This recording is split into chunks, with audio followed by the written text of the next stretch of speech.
Assalamualaikum warahmatullahi wabarakatuh.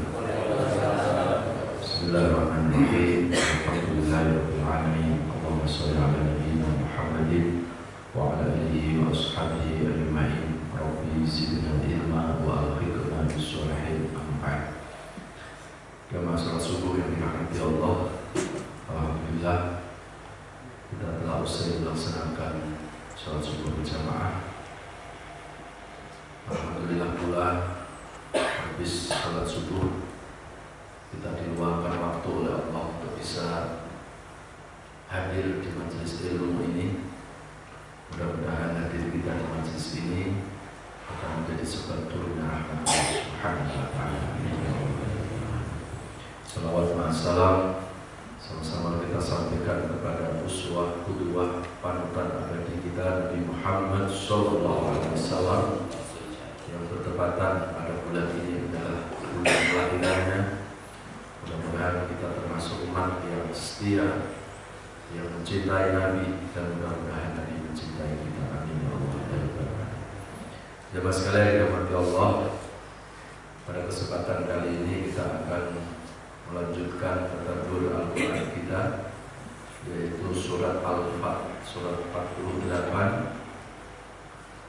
ayat 29. Surat 48 ayat 29. A'udzu billahi minasy syaithanir rajim. Bismillahirrahmanirrahim. Muhammadur Rasulullah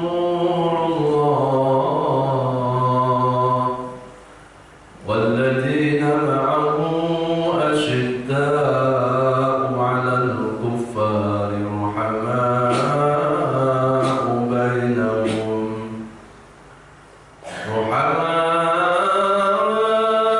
bainahum tarahum ruk'an sujjadan yabtaghuna fadlan min Allahi wa ridwana simahum fi wujuhihim min atharis sujud dzalika mathaluhum fit tawrati wa mathaluhum fil injil kazar'in akhraja shat'ahu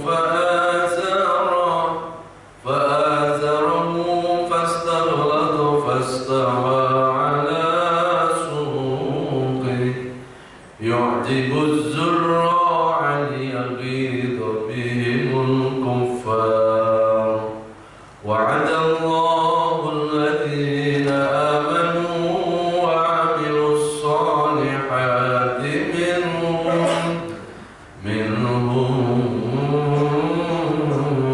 maghfiratan wa ajran 'azima. Sallallahu ala Muhammad sallallahu alaihi wasallam. Sallallahu ala Muhammad sallallahu alaihi wasallam. Sallallahu ala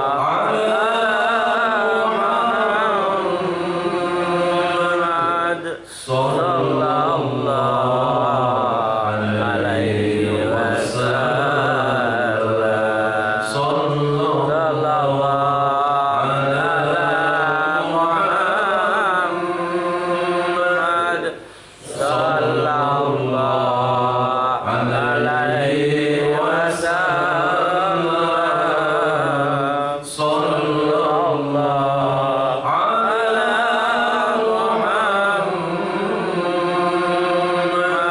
Sallallahu ala Muhammad sallallahu alaihi wasallam.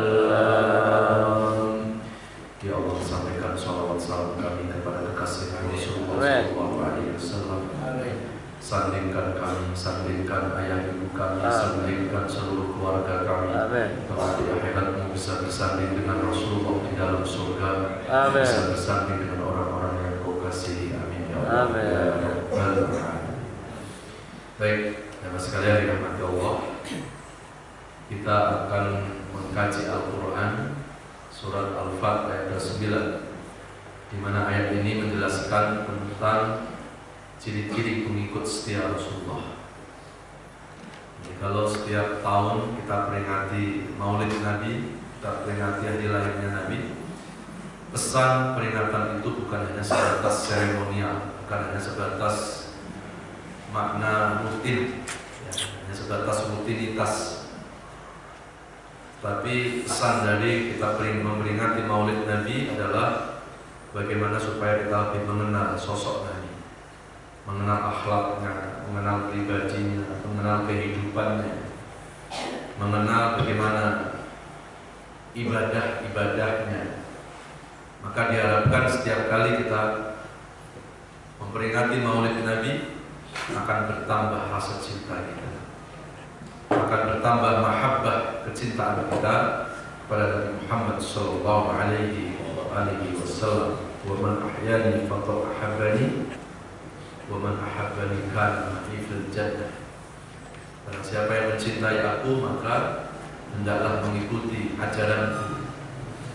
Dan mencintai Nabi tidak hanya sebatas memperingati maulidnya, tapi bagaimana mengikuti akhlaknya, mengikuti sunnah-sunnahnya, mengikuti ajarannya. Dan barang siapa yang mencintai aku, kata Nabi, kana ma'i fil jannah, kelak kita akan bersama Rasul di dalam surga. Amin ya Allah ya Rabbal. Siapa ciri-ciri pengikut setia Rasulullah? Yuk dikaji surat Al-Fat surat 48 ayat 9.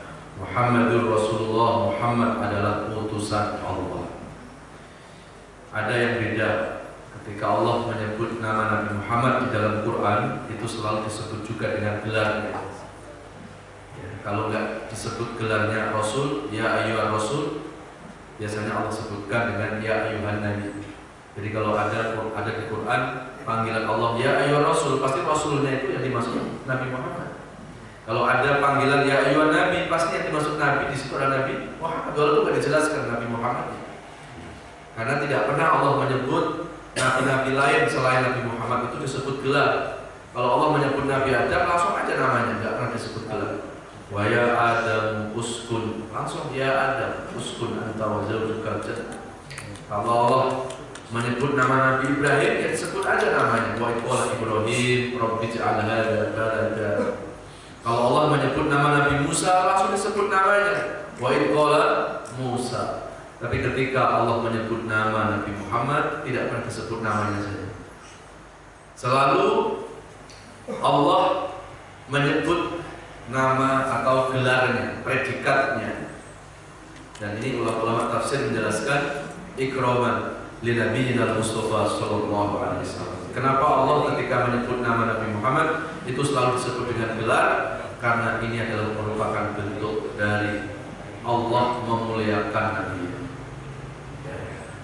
Jadi kalau Allah saja memuliakan Nabi, maka tidak ada alasannya kita umatnya tidak memuliakan Nabi. Innallaha wa malaikatahu yusholluna 'alan nabi ya ayyuhalladzina amanu shollu 'alaihi wa sallimu taslima. Sesungguhnya Allah dan para malaikat itu bersolawat kepada Nabi. Ini salah satu keistimewaan Rasulullah lagi. Satu-satunya Nabi, satu-satunya Rasul di Quran yang dibacakan sholawat oleh Allah cuma Nabi Muhammad Sallallahu Alaihi Wasallam. Tidak ada ayat menjelaskan Allah bersolawat ke Nabi Adam, Allah bersolawat kepada Nabi Ibrahim. Ya. Tetapi kalau Allah bersolawat kepada Nabi Muhammad, bahkan bukan hanya Allah, beserta para malaikat-malaikatnya. Maka karena Allah bersolawat, malaikat bersolawat, Allah perintahkan kita, ya ayyuhalladzina amanu shollu alaihi wasallimu taslima, supaya kita banyak-banyak bersolawat kepada Nabi. Bahkan sholat saja kalau tidak baca sholawat batal sholat kita.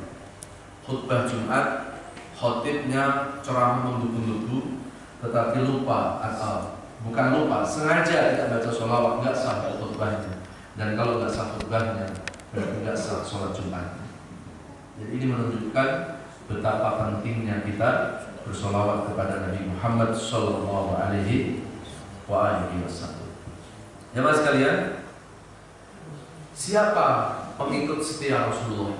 Mudah-mudahan di antaranya adalah kita. Amin ya rabbal alamin. Ayat lanjutannya adalah walladzina ma'ahu asyidda 'alal kuffar. Ciri-ciri pengikut setia Rasulullah sallallahu alaihi wasallam adalah orang-orang yang tegas, yang bersifat keras terhadap orang-orang kafir. Ayat ini jangan dipahami secara harfiah. Kalau ayat ini dipahami secara harfiah, seolah-olah membenarkan memang umat Islam itu harus benci sama orang-orang Muslim. Ayatnya mana? Tuh, surat Al-Fat ayat 29.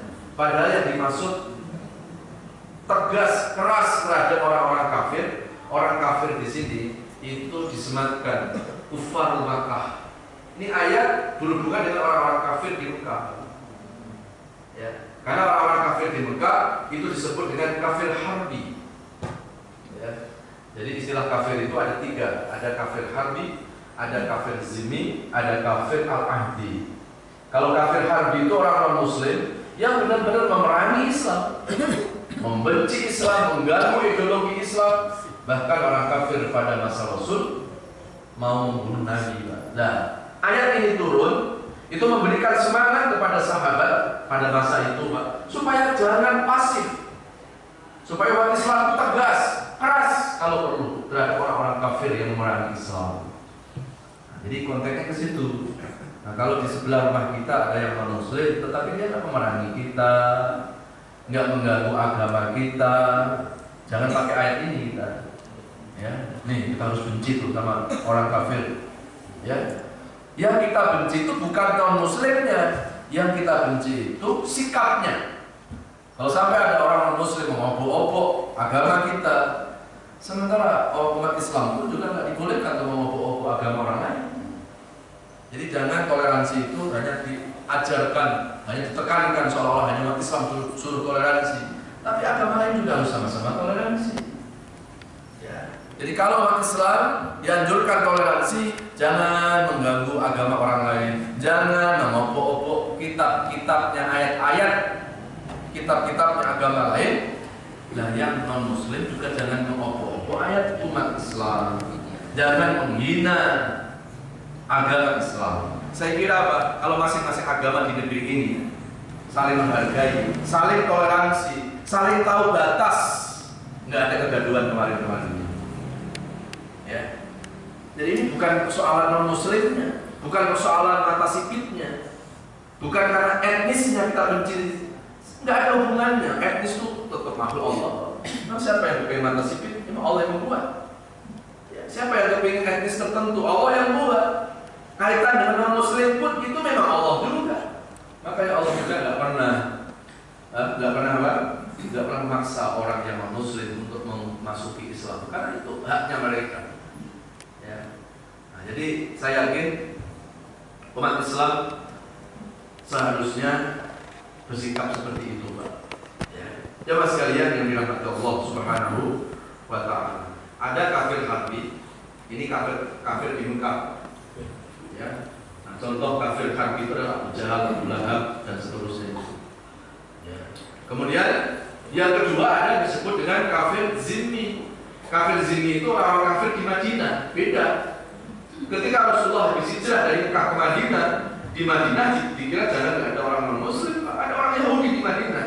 Tapi orang Yahudi tidak ganggu Islam. Ya, tidak mengganggu ideologi umat Islam, nggak pernah menyakiti Rasul, nggak pernah mau membunuh Rasul. Maka ketika Nabi hijrah dari Mekah ke Madinah, apa statement Rasulullah? Man ada kafiron zimian, faqad adani. Barang siapa yang menyakiti kafir zimi, sama dengan menyakiti aku, katanya. Ya. Karena mereka tidak mengganggu umat Islam, nggak boleh kita benci mereka. Urusan perbedaan agama, jangan itu yang menjadikan kita benci kepada mereka. Ya. Urusan perbedaan agama sudah ada ayatnya, lakum dinukum. Nah, kita lebih lihat, nggak usah perbedaannya. Lihatlah dia manusia, kita manusia. Kita disakiti, kita nggak mau, ya kita juga jangan menyakiti mereka. Seperti itu seharusnya orang-orang yang punya agama saling menghargai agama orang lain. Ya, jemaah sekalian yang dirahmati Allah Subhanahu wa Ta'ala. Kemudian yang ketiga disebut dengan kafir al-ahdi atau al-mu'ahad, orang non-muslim yang ada di negara Islam karena profesional kerja. Nggak boleh diganggu ya Pak. Ya, namanya orang kedutaan. Ya, nggak boleh kita ganggu karena mereka ada di tengah-tengah kita itu karena profesional kerja. Nggak boleh diganggu. Jadi dari istilah kafir yang dimaksud surat Al-Fat ayat 29 itu kita harus keras, kita harus tegas terhadap orang kafir, itu yang kafir harbi, bukan kafir zimmi atau bukan kafir al-mu'ahad. Ya. Jadi kalau mereka bisa hidup damai dengan umat Islam, kita harus menjaga harga diri, tidak boleh kita sakiti mereka. Jemaah sekalian yang dirahmati Allah Subhanahu wa Ta'ala. Jadi istilah kafir ini sudah dari sananya. Ya, jangan dipersoalkan. Ya, tiba-tiba ada orang yang buat acara, ya, kemudian dia mengatakan sebaiknya umat Islam itu kalau nyebut orang yang berbeda agama Islam harusnya jangan kafir. Itu namanya mendiskreditkan, itu namanya ujaran kebencian. Kafir itu udah dari sana memang begitu. 15 abad yang lalu itu Allah sudah turunkan surat Al-Kafirun. Sebutlah kami ini jangan kafir, sebut aja non muslim. Nah, suratnya Al-Kafirun apa harus dirubah surat non muslim. Qul ya ayyuhal kafirun, sebut lagi qul ya ayyuhan non muslim.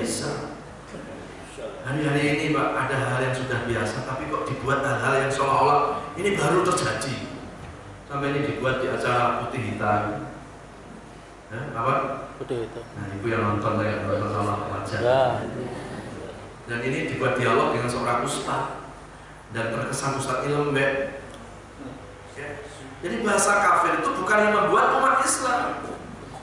Emang Quran itu menyebutkan istilah kafir. Bukan berarti kalau umat Islam mengatakan kafir terus diartikan ini ujaran kebencian.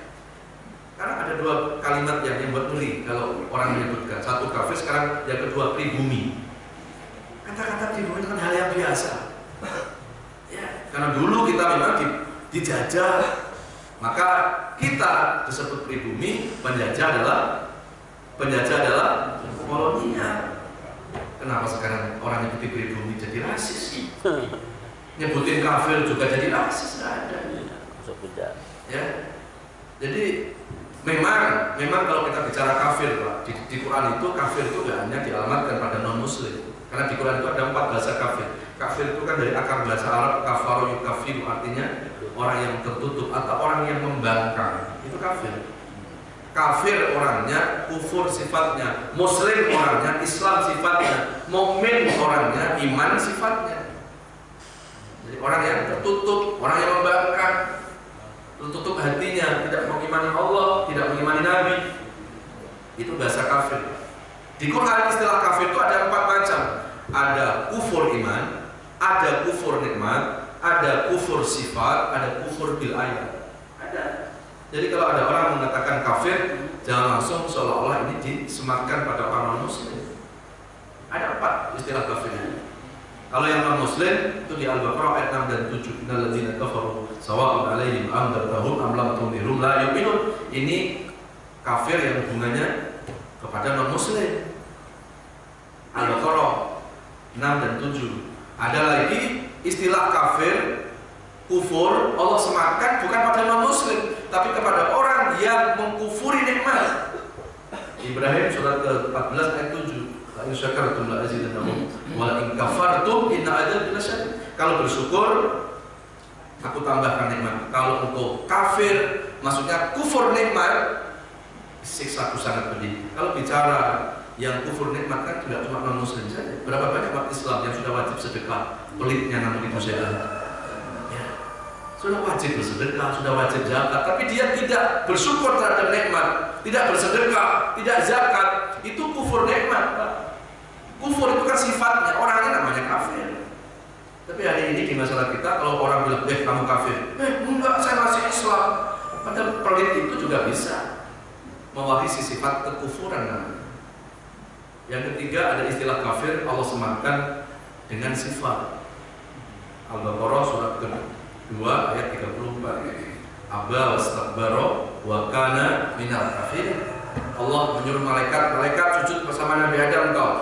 Malaikat sujud kecuali iblis gak mau sujud karena sombong. Sebab sombongnya iblis, wa kana minal kafirin. Allah vonis jadi makhluk yang kafir. Kekafiran iblis itu karena sifat kesombongannya. Jadi ini ada orang Islam sombong. Ada nggak? Ada. Berarti kan mewarisi sifatnya iblis. Iblis divonis kafir itu karena sombong, bukan karena nggak percaya sama Allah. Bagaimana iblis nggak percaya sama Allah? Mau saat itu dialog sama Allah. Jadi kalau ada orang sombong dibilang kafir jangan marah. Gitu. Ini kalau kita bicara dalam konteks istilah kafir. Ya. Yang keempat, ada istilah kafir disematkan kepada ayat An-Nisa surat 4 ayat 56. Innal ladzina kafaru bi ayatina sawfa nuslihim nar. Orang-orang yang kafir terhadap ayat-ayatku. Sekarang saya mau tanya sama Bapak Ibu, emang yang ingkar sama ayat-ayat Allah cuma orang non-muslim? Hari ini berapa banyak umat Islam yang tidak menerima ayat-ayat Allah? Dia terima ayat sesuai dengan akalnya. Kalau nggak sesuai sama akal ditolak. Banyak nggak orang di sana? Ada di sini? Ada. Mana orangnya? Tuh. Kafir dengan ayat. Ya.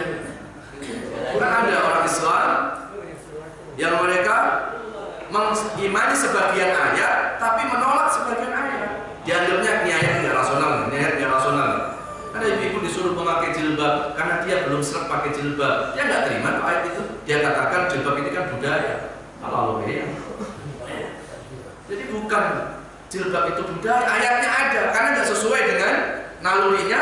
Dia bilang ayat ini nggak saya terima. Jadi dia mengimani ayat kecuali ayat tentang jilbab karena nggak sesuai dengan akal. Banyak kok. Ya, jadi bahasa kafir itu jangan selalu disematkan pada orang non-muslim saja. Ada 4 itu bahasa kafir. Ya, jemaah sekalian dirahmati Allah. Baik, kembali kepada Al-Fat lagi. Siapa sih ciri-ciri pengikut Rasulullah? Tadi yang pertama sudah tegas, keras terhadap bentuk-bentuk kekafiran. Kemudian yang kedua adalah ruhama bainahum. Ciri-ciri pengikut Rasulullah itu adalah selalu berkasih sayang sesama umat Islam. Jadi kalau hari ini ada orang mengaku umatnya Rasul, dia nggak mau harus menjadikan sama Muslim itu saudara. Jangan malah bermusuh-musuhan. Hari ini ngaku umat Nabi, tapi sama Muslim saling nyinyir-nyinyiran. Ada juga di sini. Gak ada di Jepang. Sama Muslim musuh-musuhan. Hanya gara-gara beda fikih, hanya gara-gara beda furu'iyah, langsung menganggap dirinya yang sunnah, yang lain seolah-olah tidak sunnah. Label sunnah disematkan pada dirinya, pada kelompoknya, seolah kelompok lain itu sesat semuanya. Ya, padahal yang disesatkan saudara Muslim. Hari ini coba kita lihat. Ini sekarang ini Pak, kalau mau jujur, musuh yang dihadapi umat Islam yang paling berat itu bukan musuh eksternal. Musuh yang dihadapi umat Islam sekarang adalah musuh internal. Apa itu? Perpecahan umat Islam itu yang dihadapi oleh umat Islam. Ya, perpecahan antar umat Islam. Dan saya yakin Pak, perpecahan umat Islam, maaf, nggak cuma di negeri ini, dimanapun negara Islam, ini mesti ada sebuah skenario besar. Ini ada yang desain, Pak. Ada konspirasi busuk, memang sengaja umat Islam itu diadu domba. Karena dengan cara itu, Islam itu akan lemah. Coba kita lihat, ya, kalau kita lihat sejarah, ya, namanya di Spanyol, dulu Islam itu hampir 97%. Islam itu pernah jaya di sana. Pada abad ke-16, lagi-lagi umat Islam tidak bisa merawat Islam dengan baik. Terjadilah konflik internal umat Islam. Belum lagi ketika masuknya tentara Salibis di Spanyol dan memaksa umat Islam supaya keluar dari Islam. Kalau enggak, suruh keluar dari negara Spanyol itu. Kalau enggak, dibunuh mereka. Akhirnya Islam tinggal 2% pada abad ke-16. Di Filipina pernah dipimpin sama kesultanan, ada Kesultanan Manila. Itu berarti dulu Filipina itu jangan dikira mayoritas non Muslim, tapi lagi-lagi umat Islam tidak bisa merawat Islam, terjadi konflik internal di sana. Kami tinggal 12% sekarang. Di Afrika Utara itu termasuk Mesir, ya. Mesir itu diklaim termasuk negara Arab, padahal enggak. karena Mesir itu ngomongnya pakai bahasa Arab, dianggap Arab, padahal itu termasuk Afrika. Nah sekarang kita lihat bagaimana Mesir terjadi huru-hara, terus gak berkesudahan. Itu awalnya adalah terjadilah konflik internal antar umat Islam. Suriah, Palestina, dulu Islam pernah jaya di Palestina. Bahkan kiblat kita dulu itu sebelum dipindahkan ke Masjidil Haram, kiblat kita di Palestina. Hari ini kita lihat bagaimana Palestina, hanya tinggal sejarah. Kekuasaan sudah dikuasai oleh Zionis Israel. Lagi-lagi adalah terjadi konflik internal. Satu umat Islam makan kelompok Hamas, satu lagi umat Islam kelompok Fatah. Terus berpuluh-puluh tahun terjadi konflik. Dimanfaatkan sama Zionis Israel. Kasih senjata dua-duanya, perang sama. Begitu perang yang mati semuanya umat Islam. Lemahlah umat Islam. Dan hari ini jangan-jangan Zionis sudah mulai bergerak, atau mungkin sudah ada di negeri ini, mengadu domba umat Islam, mengadu tokoh-tokoh Islam, karena mereka tahu tokoh-tokoh Islam ini punya umat. Ketika tokohnya diganggu, umat tidak akan terima, dan disitulah akan terjadi satu provokasi di antara sesama umat Islam. Jadi hari ini umat Islam harus hati-hati menyikapi semua keadaan. Ada berita-berita, pastikan tabayun, ya. Nah, yang biasanya berita-berita hoax itu tiba-tiba ada statement dari WA sebelah itu mana? Pasti nggak benar itu. Kalau valid nggak mungkin dengan kalimat sebelah.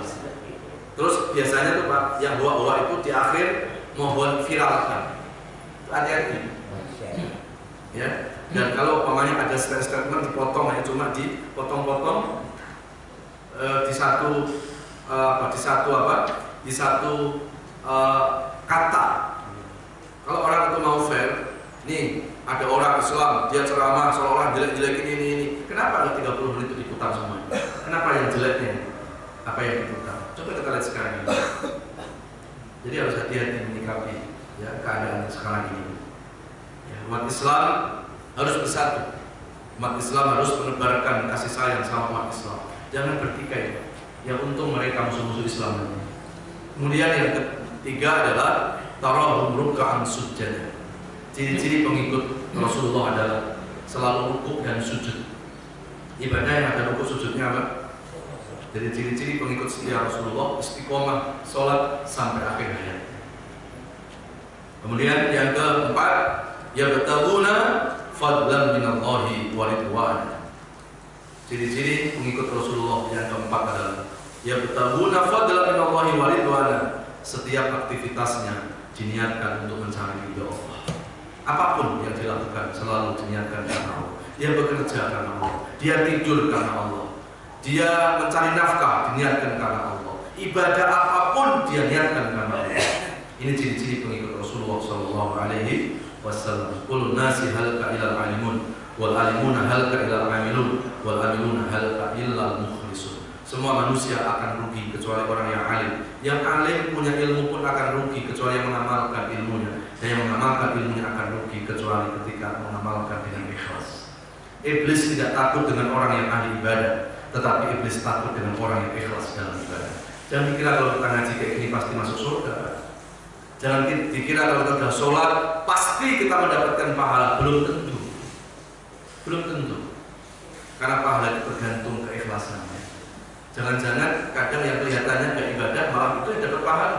Contoh tidur, makan, bekerja, kelihatannya gak ibadah karena lurus masang niatnya. Bisa jadi itu yang jadi ibadah. Sementara kadang kita ibadah belum tentu jadi nilai ibadah. Karena ibadah kita nggak karena Allah. Rajin tahajud ketika dalam keadaan kesulitan. Kan keadaan bukan karena Allah. Kesulitannya hilang malah lagi. Rajin ke masjid nunggu Ramadan. Selesai Ramadan selesai semua. Ini ibadah karena Allah, ibadah karena keadaan. Mudah-mudahan 4 ciri-ciri pengikut setia Rasulullah ini. Mudah-mudahan kita termasuk di dalam. Amin ya Allah ya Rabbal. Baik.